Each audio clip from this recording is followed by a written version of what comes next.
Connor McDavid. How are you, sir? Not too bad. How are you? Good, man. I first off, I'm very grateful for you taking some time to give us a call right now. Do you have some? Are you chilling out a little bit now?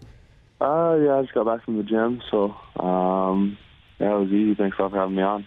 Hey, dude, we're very appreciative of the time. You just recently got back from the Oilers prospect camp, Connor, and the headlines were hilarious. Connor McDavid destroys Oilers prospect camp. Connor McDavid makes stellar debut. People fell in love with you instantly in Edmonton. What was that experience like? It was a great experience. I mean, anytime you have a chance to make a first impression, you want to do the best that you can. And that's how I kind of looked at development camp as a first impression for me to make on the coaching staff and the management team, and as well as the fans and the players. So I was happy with it. I thought it went pretty well, and but the hard work continues. Yeah, it's nonstop for you guys. You get no downtime, even being the number one draft pick in the NHL and the greatest prospect, ever, definitely ever out of Richmond Hill. You remain so humble, Connor. You're a real classy guy. I got the opportunity to meet you at the MMVAs. I saw you there on the red carpet. You actually gave me a very sweet compliment, which even as a 42-year-old man made me all giddy. I'm not going to lie to you, saying that you'd listen to me growing up. Is it hard to contain yourself and knowing, let's be honest, you know how good you are, you know your skills, but how do you remain so grounded and not get too cocky?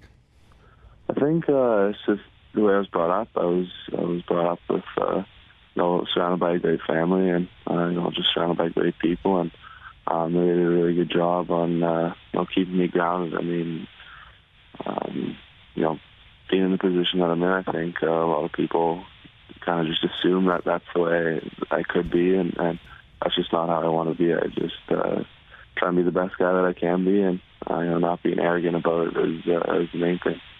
It's so wonderful to hear you speak this way. Wayne Gretzky recently had some comments on you last night and just basically said the words that I basically reiterated from him, which is that you are a pure class act. When you got drafted by Edmonton, take us through that moment just before everyone thought you were going to go number one. Everyone thought it would have been silly if you didn't go number one. I'm sure you, your family, your camp thought you'd go one. But was there still a nerve-wracking moment there for you?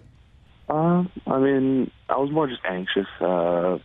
We all kind of knew I had gone out to Edmonton before and, met with all the staff down there. So, I kind of had a good idea about it. And I was just more anxious. I mean, it's a moment that you've been waiting for 18 years now. So, the build-up towards it is huge. And the anticipation and all that was just killing me. I just wanted to, finally hear your name called and be drafted to the NHL. I think it's been, that for sure is, my most special, proud moment for sure. Connor McDavid joins us on the Todd Shapiro Show here on TSN 1050, filling in for Mac on Cause. You're about to play with so many young, still incredible Canadian players too. Jordan Eberle, the list goes down. Nugent Hopkins, you name it, they're on the team. What's that, Taylor Hall?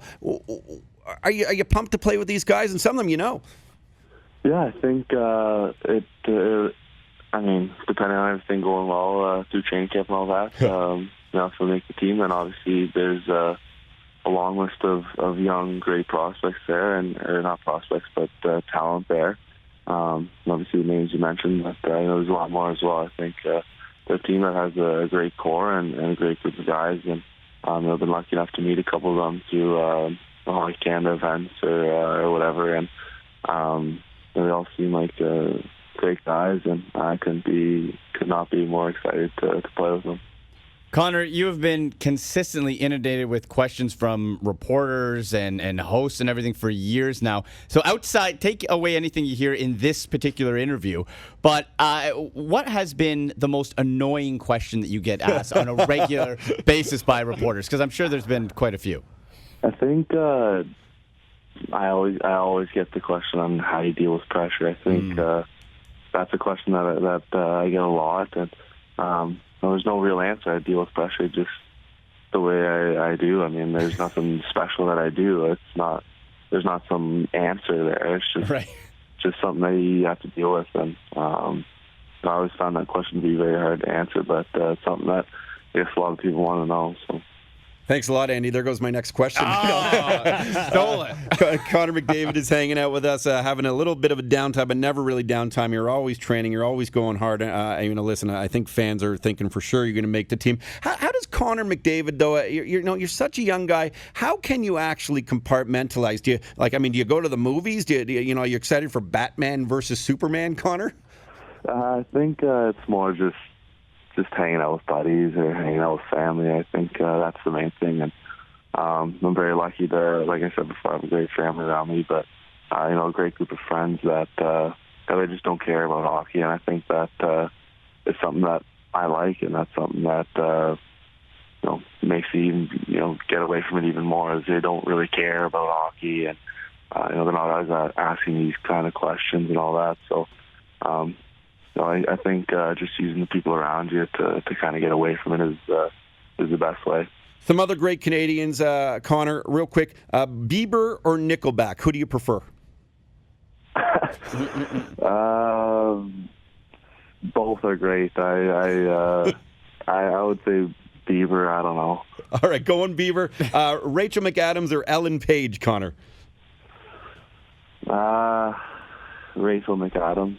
Nice. I concur you there. And the last question, because you're going to be this future dreamboat yourself, sir. Ryan Reynolds or Ryan Gosling? I don't know. Those guys there are both amazing. I'll say both. I know that's not the answer you're looking for, but I'll say both. Hey, Connor, you are you're an awesome guy. Again, we spent a bit of time over at the MMVAs, and I got to meet your brother Cam and Adam, who's in your camp. I'm so excited for you, and I know that everyone who knows you and people have been following you forever you're going to be Canada's next great one, and those are obviously big skates to fill. Wayne is excited for you. I think it's so fitting that you're going to be in Edmonton. Obviously, the Toronto diehard fans are going, "Shut up, Todd. We wanted him in Toronto," and you're a Toronto kid, but. There's something about there. You've already stated on record that you feel like you could play your whole career there, just being after a few days for the prospect camp. Thank you for your time. Please go and enjoy your summer. And Connor, just one last question. LeBron James once said he's the best player in the world. Do you think that's something, any words that you could ever utter out of your mouth, even if you were? No. I mean, he definitely is the best player in the world. I mean, I don't think there's any arguing about it. There's just I don't think I would say that just because, I mean, that's just not who I am. I mean, he's just more like that, and that's probably why he's so good as well. So I just don't think that's something I would say just because that's not who I am. Appreciate that. And Connor, if you were born in 99, would you have chosen the number 99? Definitely not. Connor McDavid, thank you for your time. Enjoy your summer. We can't wait to see you on the Oilers, and we know you'll make it. You're a beauty, buddy. I really appreciate your time. Thank you very much for having me. It was fun. Thank you. Thanks for hanging out with us on the Todd Shapiro Show here on TSN 1050.